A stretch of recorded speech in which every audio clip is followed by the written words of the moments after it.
오늘은 추수감사 주일입니다. 여러분 그동안 평안하셨습니까? 오늘은 추수감사절 주일입니다. 우리 함께 모여서 예배를 드릴 수 없는 상황들이시지만 또 각자 계신 곳에서 또 감사하며 오늘 이 예배를 하나님께 드렸으면 좋겠습니다. 우리 함께 묵상기도 하심으로 추수감사 주일 예배를 하나님께 올려드리겠습니다. 기도하겠습니다.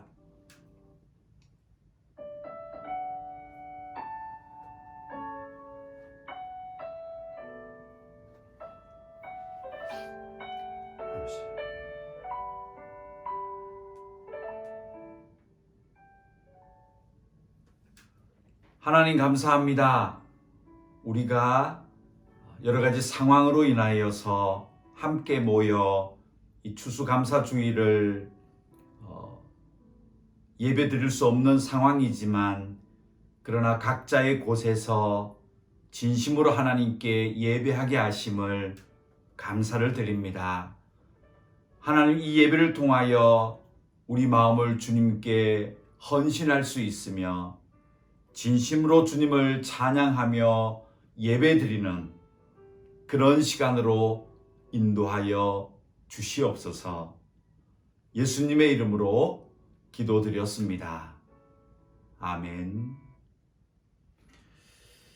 이 시간 우리 사도신경으로 우리의 신앙 고백을 하나님께 진심으로 드리겠습니다.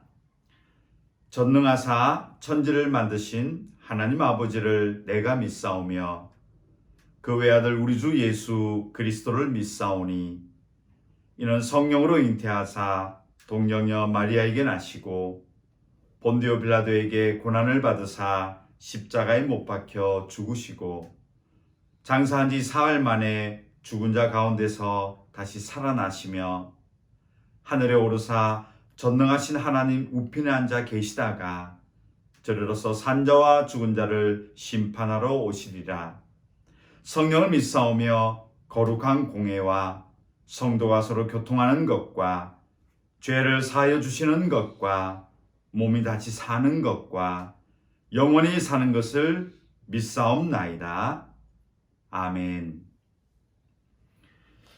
이 시간은 추수감사주일 찬양 591장입니다. 591장입니다.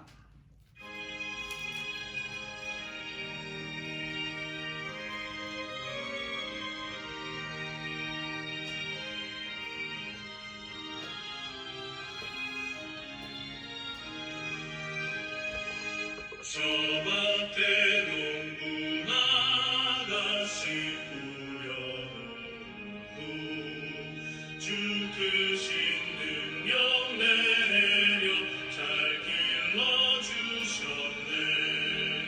도사시 사철 따라 햇빛과 단미를 저 밭에 내려주니 그 사랑 온갖 귀한 선물 주님이 주신 것 그 풍성하신 은혜를 다 감사드리세. 저 산과 들을 보러 참 아름답구나. 길가에 고운 것도 주님의 솜씨라. 저 공중 나는 새도 다 먹여주시니 그 사랑하는 자녀 돌보지 않으랴. 온갖 귀한 선물 주님이 주신 것 그 풍성하신 은혜를 다 감사드리세.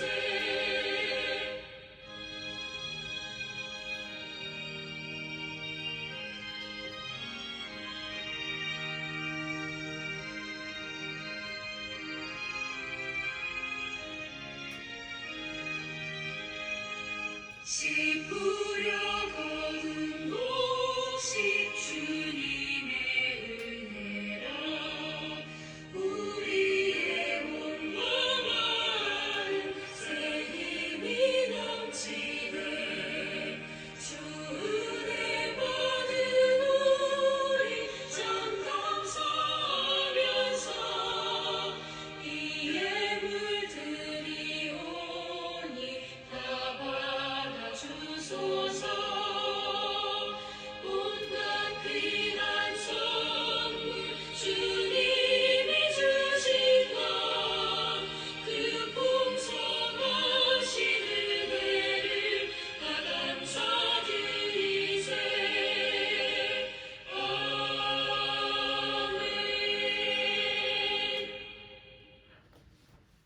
예, 이 시간 우리 합심으로 기도하기를 소망합니다. 오늘 기도 제목은 이곳 베트남에 계신 많은 한인들을 위해서, 한인의 복음화를 위해서, 여러분 특별히 또 한국에서 예배 잘 드렸던 분들, 또 믿음 생활 하셨던 분들이 또 베트남에 오셔서 여러 가지 상황상 또 여건적으로 또 거리상 예배를 드리지 못하는 분들 많이 계시거든요. 우리가 위에서 한번 기도해 주시고요. 또 여러 지역에 한인교회가 많이 세워져 있지요.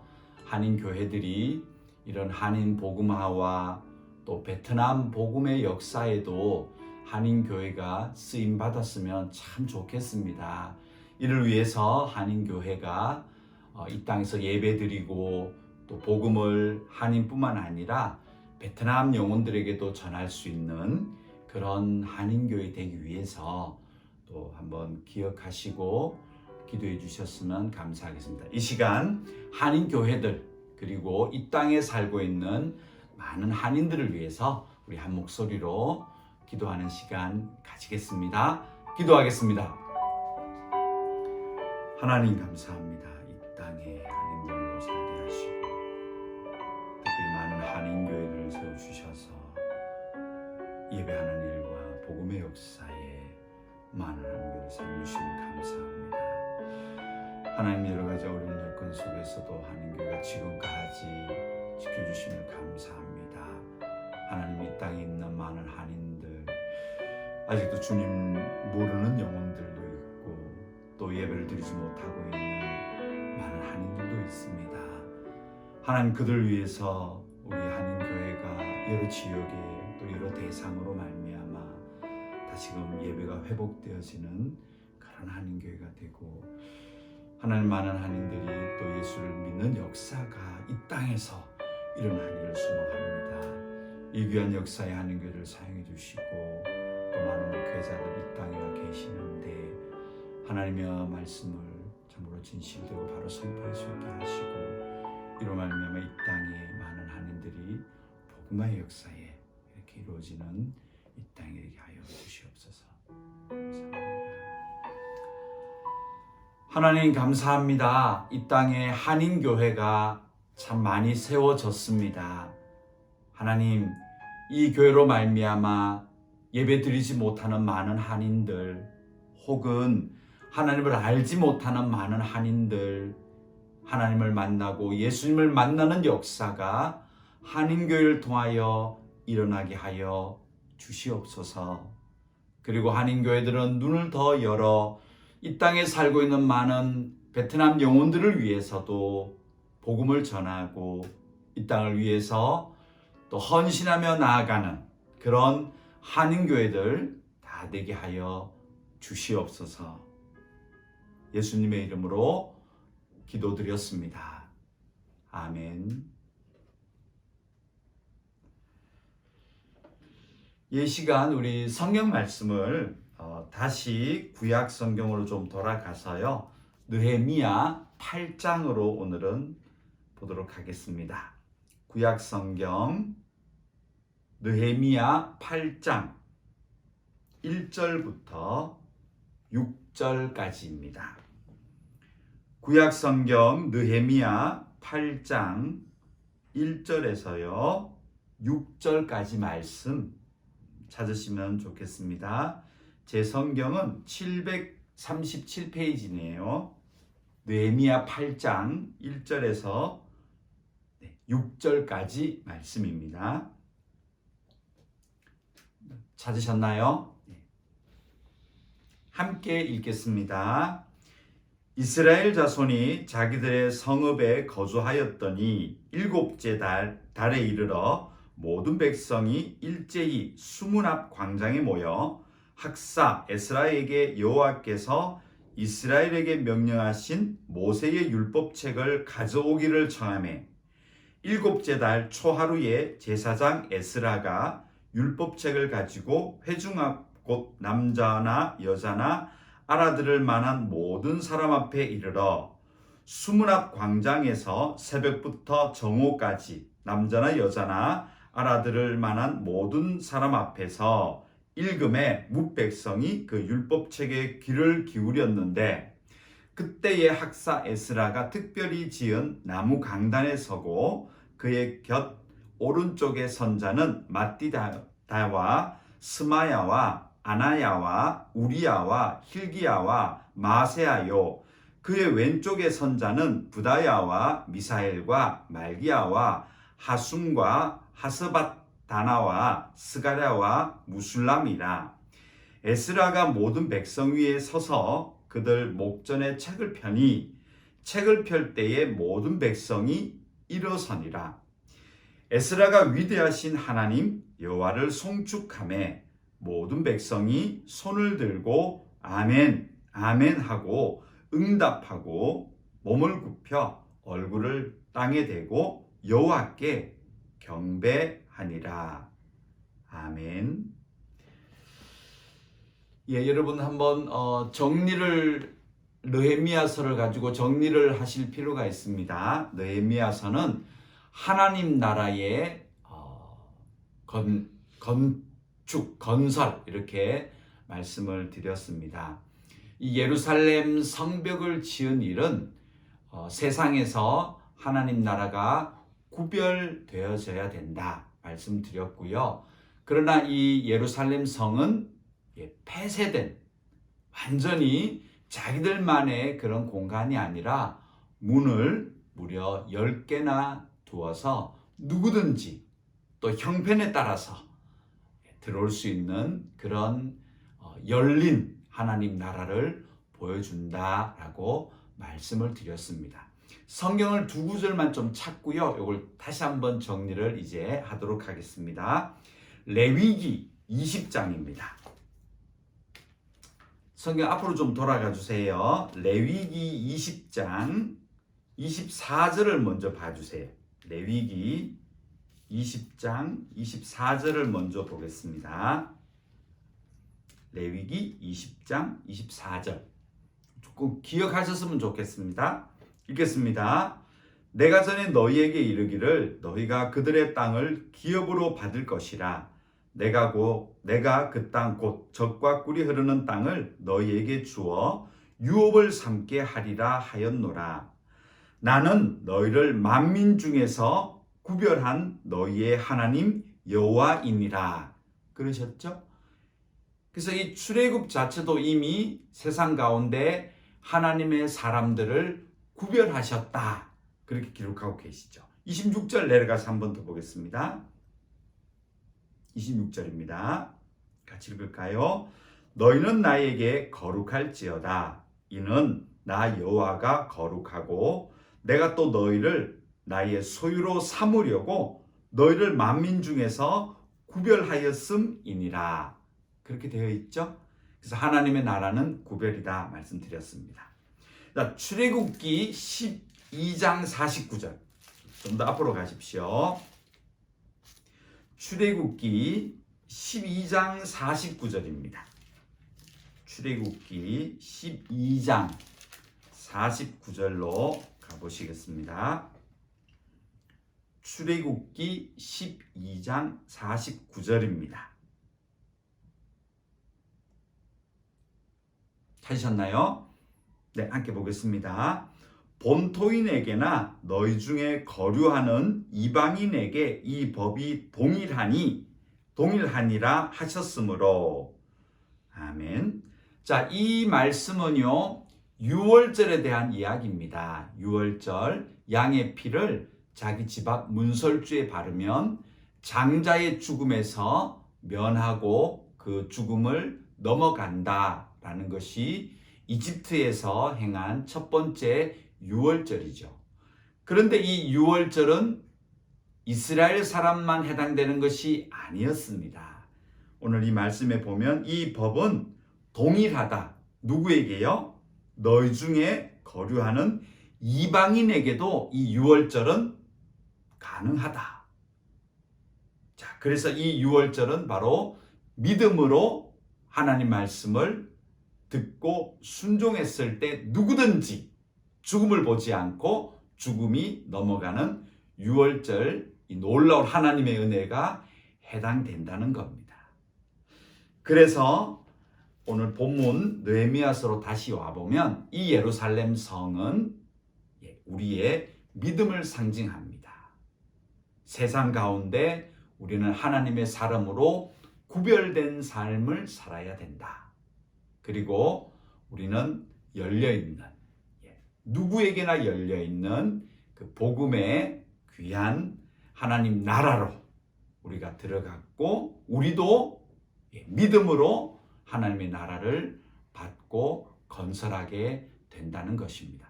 이 두 가지 개념은요, 앞으로도 성경에 계속 반복되거든요. 그래서 여러분들이 이 두 개념은 머릿속에 딱 갖고 계시면 하나님 나라 이야기 나오면 이런 두 가지 측면 좀 기억하셨으면 좋겠습니다.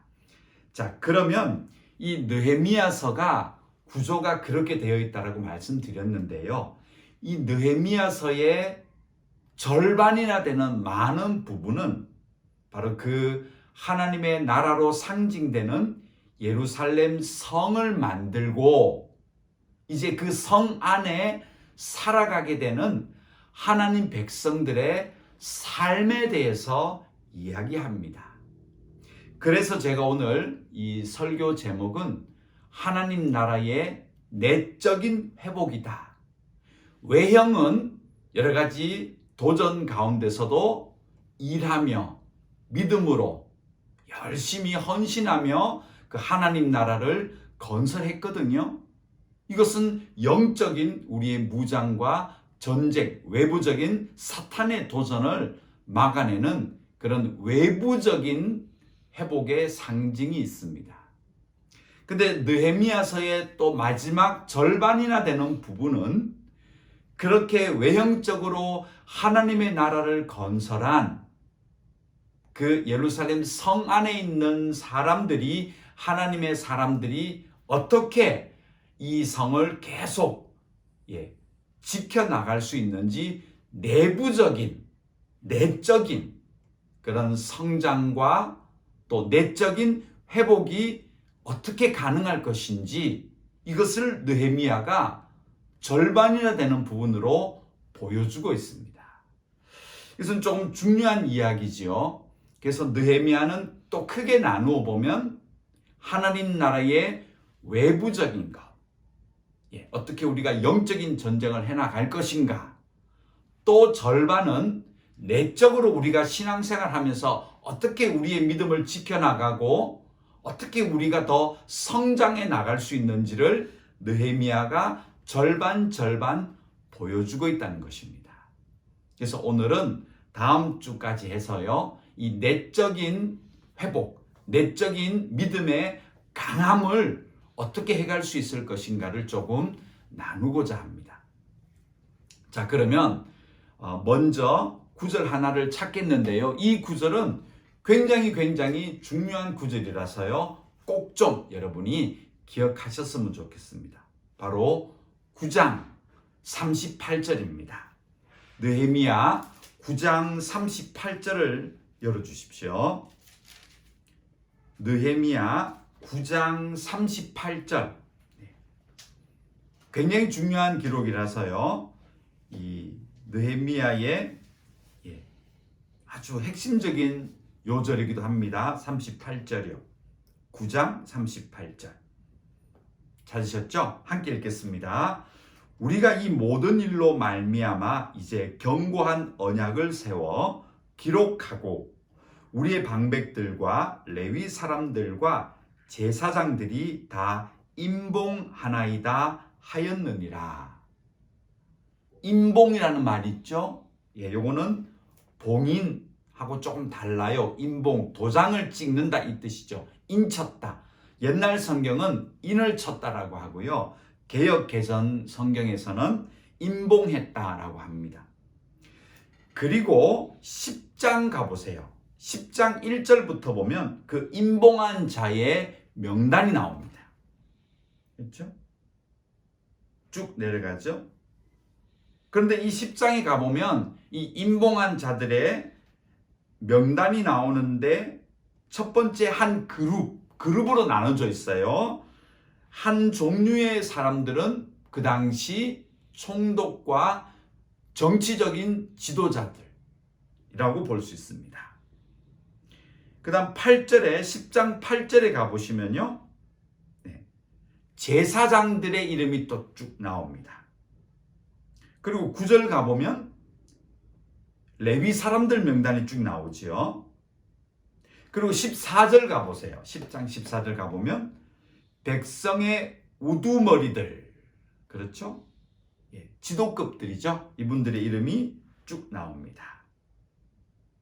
그 다음 28절 가보세요. 10장 28절 가보면 나머지 사람들은 보세요. 그 나머지 사람들은 그 남은 백성과 제사장들과 레위 사람들과 문지기들과 노래하는 자들과 느디님 사람들과 및 이방 사람과 절교하고 하나님의 율법을 준행하는 모든 자와 그들의 아내와 그들의 자녀들 곧 지식과 총명이 있는 자들은 이들은 임봉하는 이 서약을 하지 않아요.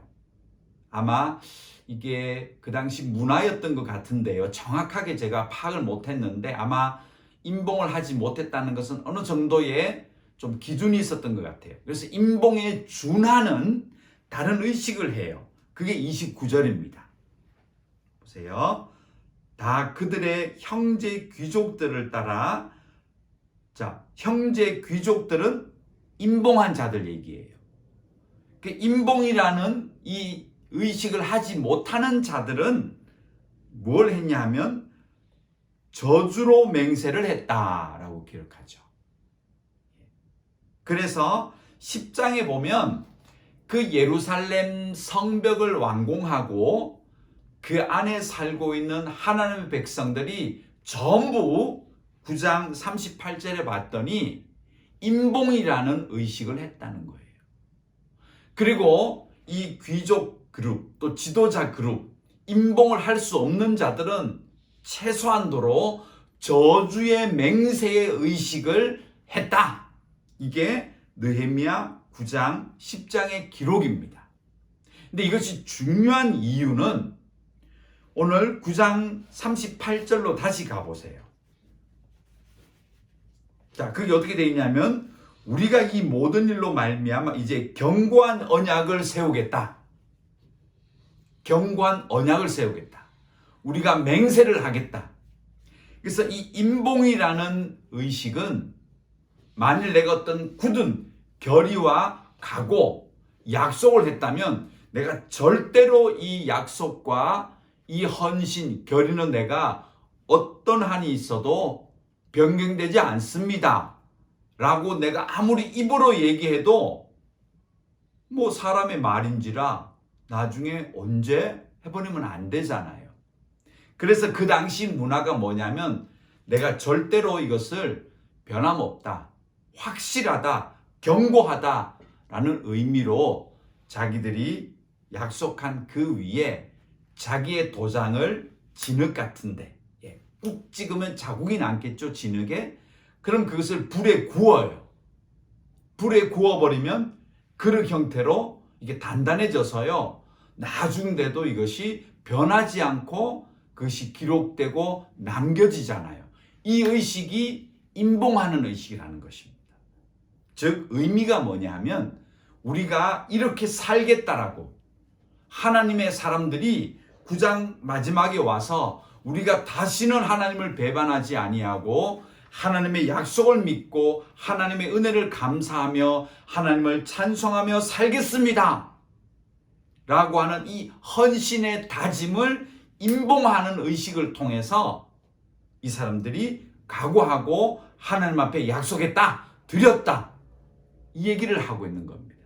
그 다음에 이 임봉의 의식, 자기의 도장을 가지고 하지 못한 분들은 최소한으로 10장 29절에 봤더니 해당자는 28절입니다. 이분들은 29절 먼저 임봉한 자들의 그 각오, 헌신을 따라서 임봉하는 의식은 못했지만 저주의 맹세를 했다.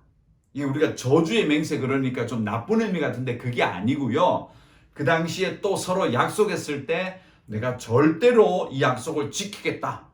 이런 의미로 서로 무엇을 하냐면 재물, 짐승 같은 것들 절반으로 쪼개어버립니다. 그래서 이 절반을 양쪽으로 나뉘게 하는 것이죠. 그리고 그 사이를 지나가는 겁니다. 지나가면서 만일 우리가 약속을 어긴다면 이렇게 반이 갈라지는 이런 무서운 죽음의 저주를 나는 당할 수밖에 없는, 이것을 나는 목숨처럼 지키겠다. 만일 지키지 않으면 저렇게 갈라져서 저주받아도 나는 당연히 달게 여기겠다. 그런 의식이 저주의 맹세의 의식입니다. 그래서 나머지 분들은 인봉의 의식을 하지 못하는 분들은요, 저주의 맹세라도 해서 하나님 앞에 헌신했다. 그 얘기예요. 그래서 이게 느헤미야의 마지막 하반절에 있으면서 10장 30절부터는요, 더 구체적으로 그러면 우리는 하나님 말씀에 우리가 인봉하고 저주의 맹세로 하나님 앞에 헌신한 내용이 뭐냐 하면, 이라면서 30절부터 우리가 어떻게 살겠다라는 것이 39절, 10장 39절까지 나옵니다. 그 내용은 너무 많고 하기 때문에요, 우리가 다 볼 수는 없겠지만, 자, 정리를 한번 다시 해보면 이렇습니다. 성벽을 완공하고 그 이후에 그 안에 있었던 하나님의 백성들이 이제 내적으로 성장하기 위해서 이들이 그 안에서 느헤미야와 함께 믿음을 강하게 만듭니다.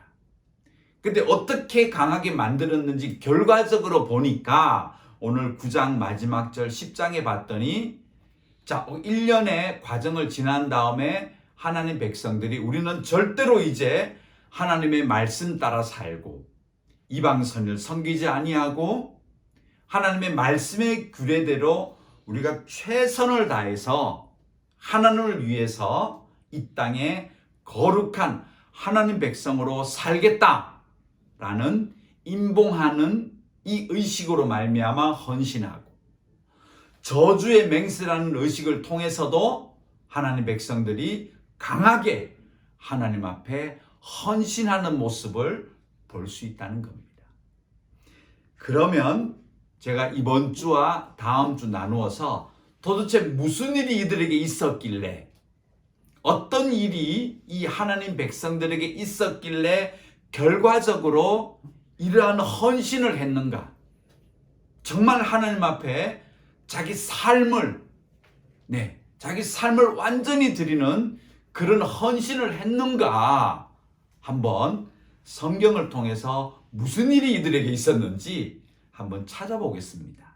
자, 이것은 우리에게 적용해 보면 우리도 이 이스라엘 백성들이 하나님의 성 안에서, 예루살렘 성 안에서 어떻게 했길래 이런 결단과 헌신의 삶의 열매를 맺었는지 나에게, 여러분에게 한번 적용해 보시면 아마 우리의 믿음이 한 단계 더 좀 성장할 수 있는 그런 기회가 될 것입니다. 자, 그럼 오늘 첫 번째로 먼저 볼 것은 8장입니다.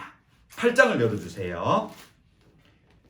오늘은 이 8장을 한번 전체적으로 한번 보겠습니다. 이 8장에 보면, 이분들이 이런 헌신을 했을 때는 이런 일들이 있었구나 라는 것을 볼 수가 있습니다.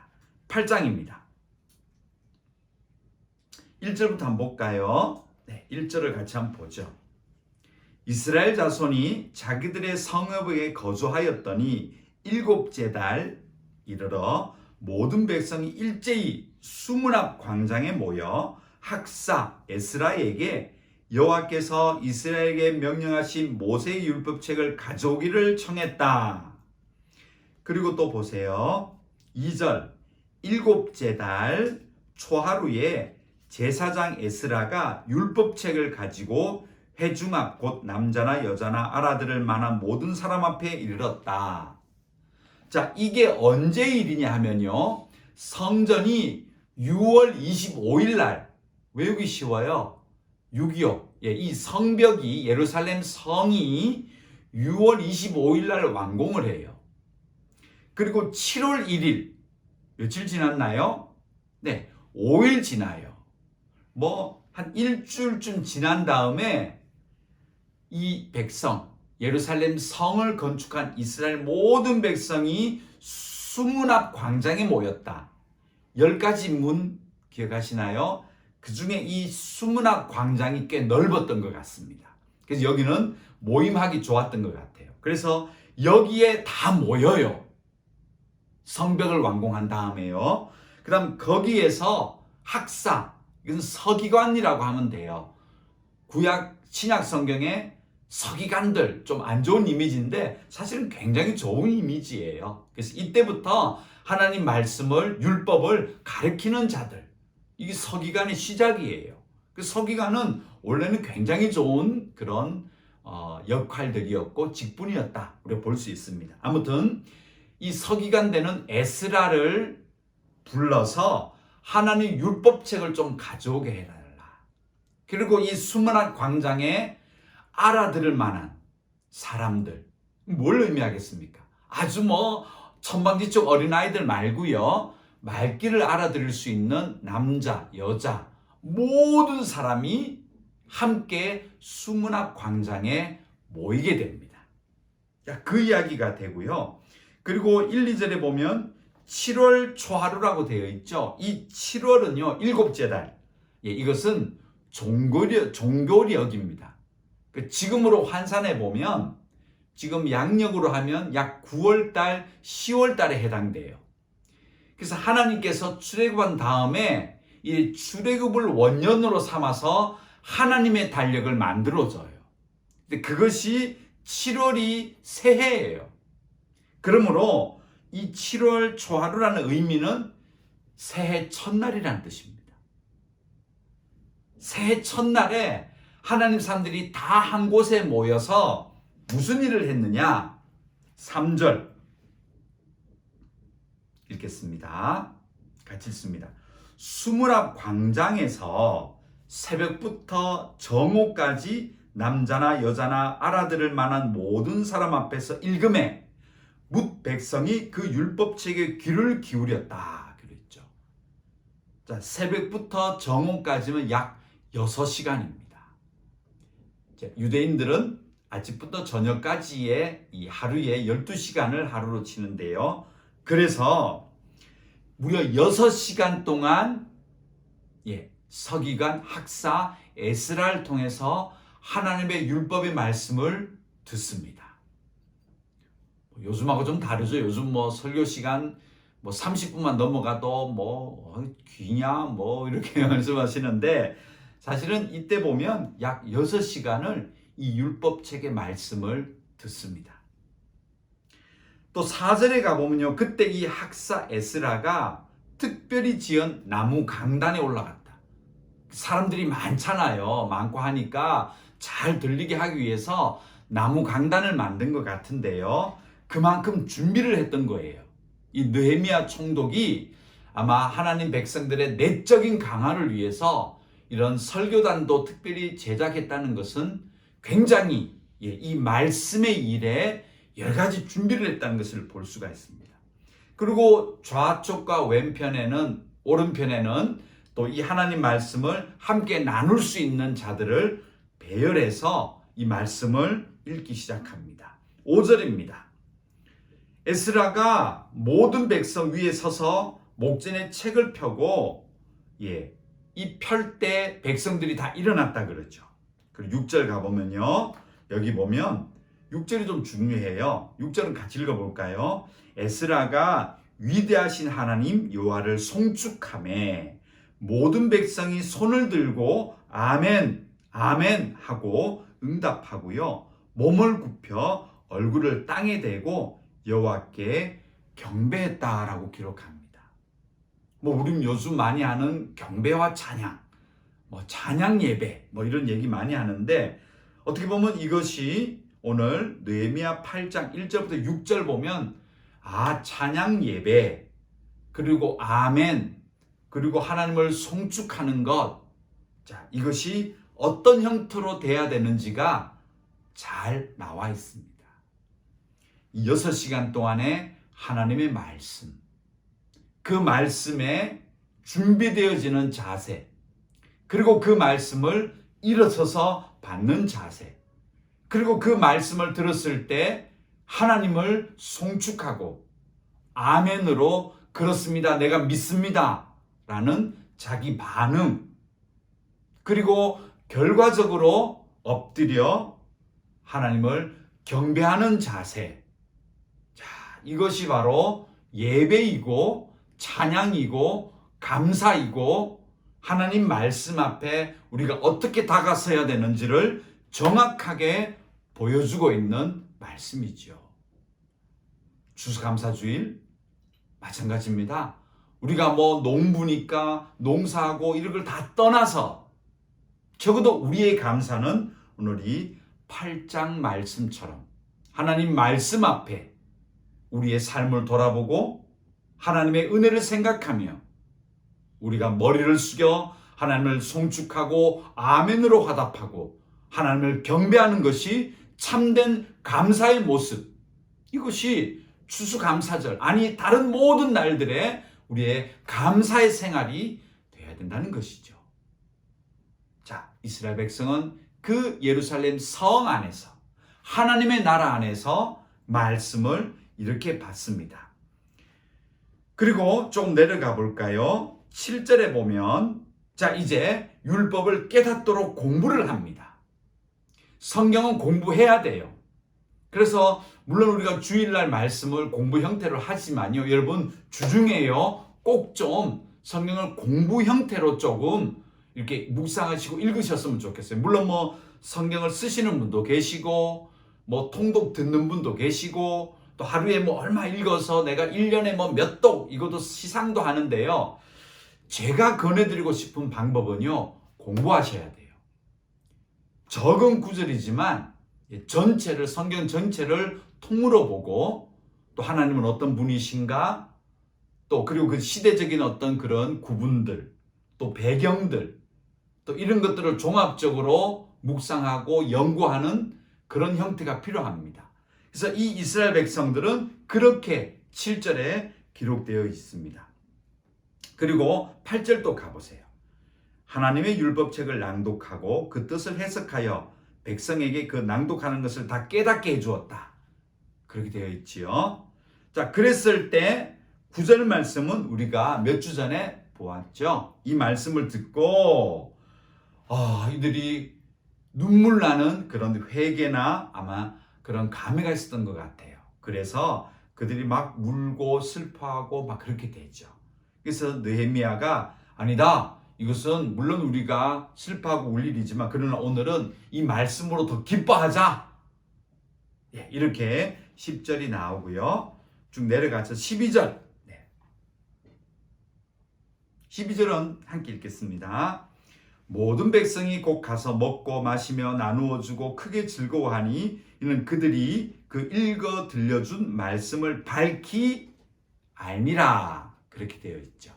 자, 하나님 말씀에 우리의 영안이 밝아지면요, 무엇이 찾아오느냐? 하나님의 은혜를 보게 됩니다. 그래서 마음이 크게 즐거웠다, 감사했다 라는 것을 볼 수가 있죠. 우리가 내적인 회복, 치유, 여러 가지 내적 상담 이런 얘기 많이 나오는데요. 저는 그런 복잡한 거 잘 몰라요, 사실은. 그러나 분명한 것은 오늘 이 말씀에 봤더니 하나님 말씀을 깨닫고요, 감사하게 되면 나타나는 결과가 뭐냐 하면요, 즐거움입니다. 기쁨과 감사죠. 그리고 또 하나 놓칠 수 없는 게 12절에 보면요, 나누어 주더라. 나만 아닌 다른 사람들을 둘러봐요. 이 하나님 나라 안의 공동체는요, 이기적이지가 않아요. 이 자체가 제가 그랬죠, 폐쇄적이지 않다 그랬죠. 누구에게나 형편 따라 들어올 수 있는 문을 10개나 둔 열린 공간이었거든요. 그래서 그 안에 있는 하나님 백성도요, 하나님 말씀을 깨닫고 연구하고 공부하게 되면 나누어 주는 삶은 자기의 성향, 나는 뭐 MBTI가 어때서, 나는 뭐 이런 형이야, 나는 좀 여유가 있어, 그런 거 아니에요. 네, 이 나누어주는 삶은요, 믿음에서 나오는 겁니다. 감사해서 나와요. 하나님의 말씀을 깨달으면 그 기쁨이요 너무 크는데요, 나누어주고 싶어요. 그렇죠? 그래서 나누어주고 즐거워하는 삶을 이 백성들이 뭐 하느냐? 경험하게 됩니다. 그러니까 이 백성들이 아, 그렇구나, 우리가 참된 기쁨이 뭔지 몰랐고 우리가 나누는 기쁨의 삶을 몰랐구나, 우리가 내 형편만 바라보면서 늘 그걸 고민하며 괴로워하며 낙담했었구나, 이게 다 깨우쳐진 거예요. 그래서 이들이 그 내부적으로 예루살렘 성 안에서 이제 서로 나누어주는 사람, 돌보는 사람, 돌아보는 사람, 네, 이런 삶들을 그들이 살기 시작합니다. 그리고 또 좀 내려가서 이제 마지막으로요, 13절 가보면 그 이튿날에도요, 이 묵백성들이 또 나와서 네, 율법을 더 듣습니다. 그랬더니 이 에스라가 자, 지금부터는 율법 말씀대로 한번 살아보자 라고 하면서 그 율법에 있었던 절기, 초막절, 네, 이것은 우리가 광야 생활했던 그것을 하나님이 기억하도록 만들어주신 절기였습니다. 그래서 자기 집을 떠나서 뭐 어디든 좋아요. 자기 지붕이나 또 아니면 뭐 광장 같은 데 모여서 어떤 여러 가지 나뭇가지들을 가지고 와서요, 거기에 초막을 짓고 거기 사는 거예요. 그리고 마지막 8일째는 나와서 하나님께서 이렇게 우리를 인도하셨구나라고 기뻐하며 성회를 여는 것이 연초에 행하는 초막절이거든요.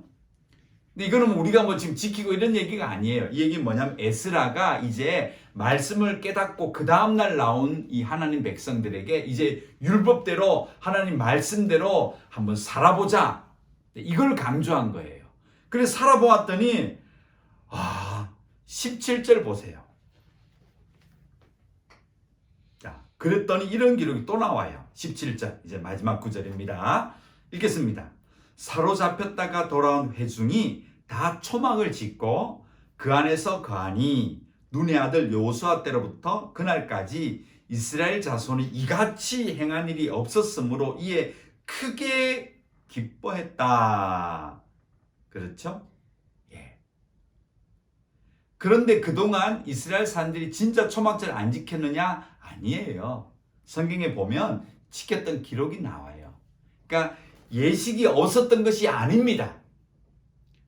또 연초가 되면 초막절을 지키고 나팔절을 지키고 또 이렇게 다 신앙이 하나님의 달력에 따라서 그렇게 살았는데 형식적으로 했단 얘기예요. 그래서 이 17절 말씀 느헤미야는 그동안 이런 게 한 번도 없었는데 이제 시작했다가 아니에요.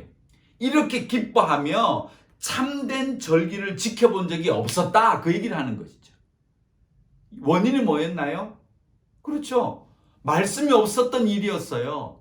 말씀이 역사하지 않은 그런 행사들, 말씀이 역사하지 않은 그런 어떤 뭐 절기들, 말씀이 우리 속에 이렇게 깨우쳐지지 않는 그런 여러 가지 의식들, 예배들 지나기는 해도요, 기쁨 없죠?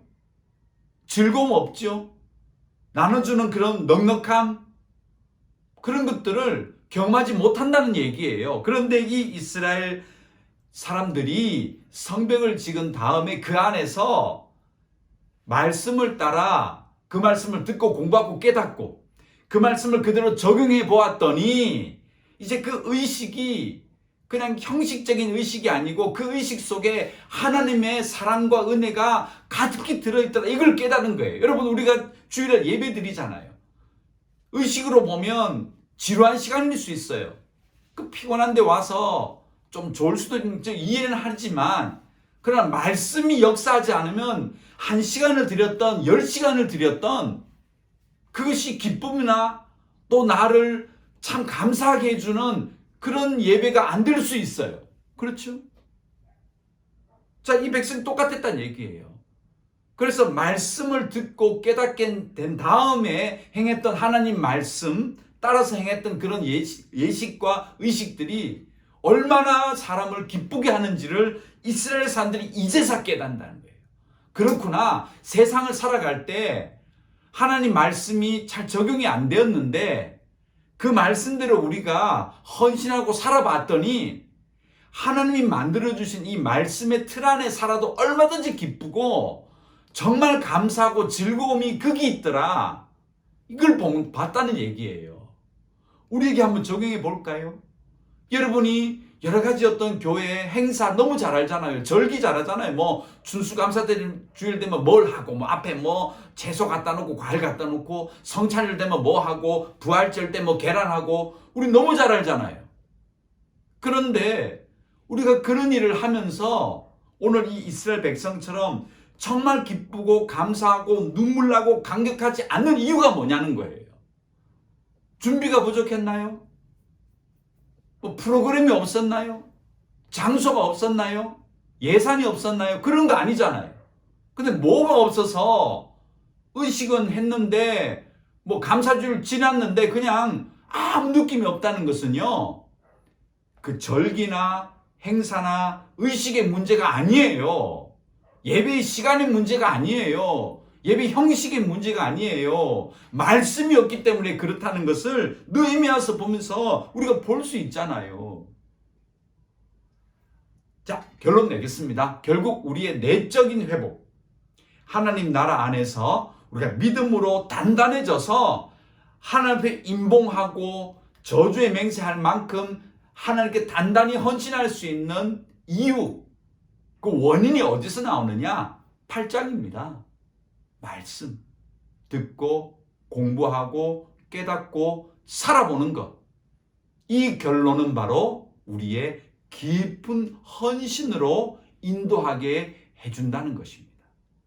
우리가 특별히 영상 예배 들으시는 분들 뭐 함께 모여서 추수감사주일 기쁨으로 뭐 나누고 하는 게 조금 아쉽지만, 그러나 우리가 어디 있든지 또 무슨 주일이든지 어떤 의식과 예배와 또 어떤 예식을 지나든지 말씀이 기본이 되어졌을 때, 말씀이 그 모든 것들의 기초가 되어졌을 때 우리는 집에 계시건 혹은 여러 가지 이유로 다른 곳에 계시든 아니면 교회 모여 계시든 또 그것이 추수감사주일이든 또 어떤 절기든 그 속에 감사와 기쁨, 나눠주는 삶, 헌신하는 삶이 있다는 것을 기억하시고요. 이 한 주간 느헤미야 8장 매일같이 또 묵상하시면서 공부하시면서 여러분 삶에 적용하시는 그런 한 주가 되어지기를 간절히 소망합니다. 기도하겠습니다. 하나님 감사합니다. 오늘 느헤미야서를 통하여 우리가 믿음이 어떻게 성장해 나갈 것인가 보여주심을 감사합니다. 사랑하는 믿음의 식구들이 형편 때문에 영상으로 예배드리지만 이제 각자의 곳에서 느헤미야 8장으로 이번 한 주간 공부하며 헌신하며 또 즐거움을 나누는 그런 삶이 되어지게 하여 주시옵소서. 예수님의 이름으로 기도드렸습니다. 아멘. 찬송을 드리겠습니다. 588장, 588장입니다.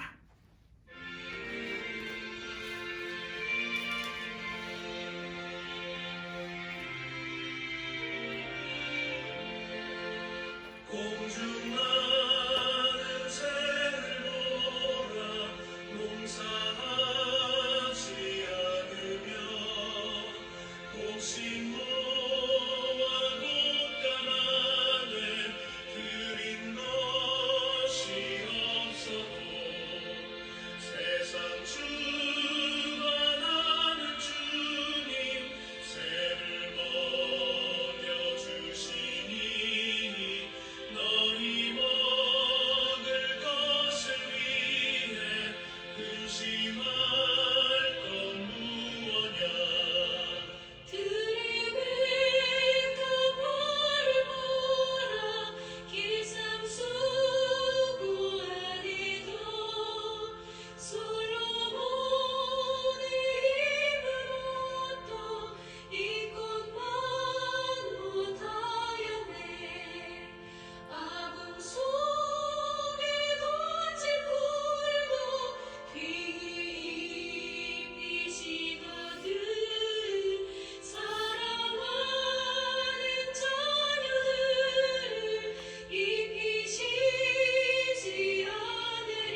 기도하겠습니다. 지금은 우리 주 예수 그리스도의 은혜와 하나님의 그 크신 사랑하심과 우리 속에 거주하시며 아버지라고 고백하게 해주시는 성령 하나님의 감화 감동 충만케 하심이 어느 곳에 있든지 하나님 말씀을 듣고 연구하고 깨닫고 삶에 적용함으로 말미암아 기쁨과 나눠주는 삶을 살아가기로 작정하는 이 예배를 드리는 하나님의 백성들 모든 머리 위에 지금부터 영원토록 함께 있을지어다. 아멘. 감사합니다. 예배를 마치겠습니다. 오늘은 추수감사 주일인데요. 우리 함께 모여서 또 기쁨을 나눌 수는 없겠지만 각자의 곳에서요 감사하시고요. 제가 내드린 과제 느헤미야 8장 이 한 주간 매일 묵상하시면서 또 열심히 한 주를 살고 다음 주에 뵙도록 하겠습니다. 감사합니다.